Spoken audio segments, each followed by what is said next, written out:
Hola, bienvenidos a nuestro curso de instrumentos Lab 101. En el video de hoy veremos el eje Z del osciloscopio. Los temas que trataremos son visualización de las señales en la pantalla, control de intensidad y señal de retraso. Si observamos en la pantalla del osciloscopio, vemos unas señales que no se nos hacen muy familiares, aunque semejan el símbolo de la integral.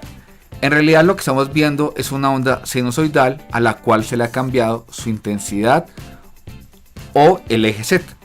Esa intensidad es controlada por medio de una señal cuadrada que se conecta a la parte de atrás del osciloscopio.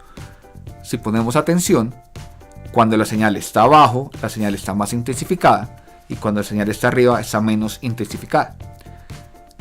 Si a esa señal la desconectamos de la parte de atrás del osciloscopio, vemos que la intensidad es homogénea. ¿Para qué se le controla la intensidad al trazo en el osciloscopio?